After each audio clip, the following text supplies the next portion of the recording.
Exploring the gold rush in Australia. In February 1851, a man named Edward Hargraves, aged 34 years, found gold near Bathurst, and word spread very, very quickly.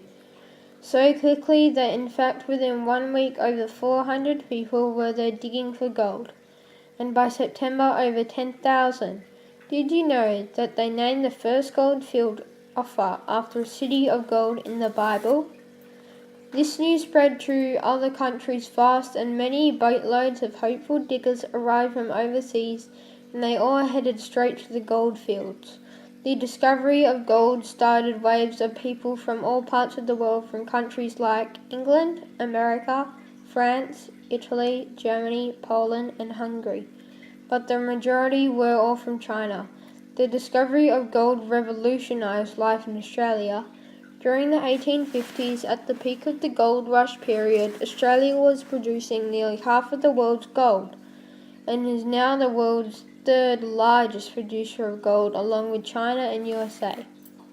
Did you know that the WA government offered £5,000 to anyone who could find large pieces of gold, which was a lot of money back then? The first stages of the gold rush were responsible for huge changes in the Australian community, bringing Australia's first great wave of immigration from countries other than England and Ireland.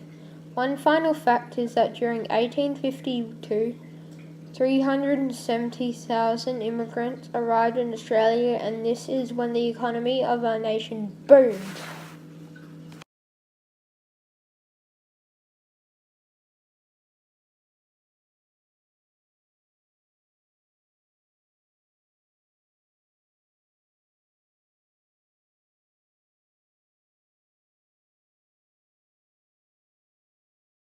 The impact of British colonisation had a huge influence on the Indigenous Australians. The three main points were: number one, the introduction of new diseases. The main threat to the Indigenous Australians, which happened within only the first few weeks of colonisation, was that the British brought with them many diseases such as chickenpox, smallpox, influenza, and measles. Today we have medicines available to treat these things, but back then the Indigenous people had never known of such diseases and had led healthy lives up until then. These diseases then spread very quickly through their villages, and many of them died as their bodies couldn't fight the disease and they had no medicines to make them better. Number two, loss of land. Colonisation invaded the land of the Indigenous people along with their resources for food and water and spiritual sites, which were a connection to their ancient culture and history. Captain Cook was told that he could only take possession of the land if he could not occupied.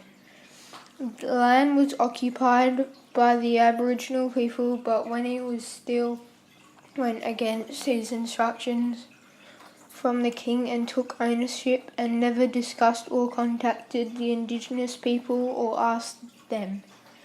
When they were told to leave their land, which was their homes, a lot more died from starvation as they had food and water close by, which they were used to, and now this was taken from them. Also, many were still sick from disease, and the move was too much for them, which caused a lot more to die. Number three, loss of people through fighting. When Captain Cook first took the land, which had already been the home of the Indigenous people for many years, the Indigenous people were of course not happy about it, as no one had spoken to them. The British just took it without asking. This caused a lot of conflict as the Indigenous people wanted to fight for what was theirs, but the British were stronger and had more powerful weapons, which caused a lot of the Indigenous people to die of violent deaths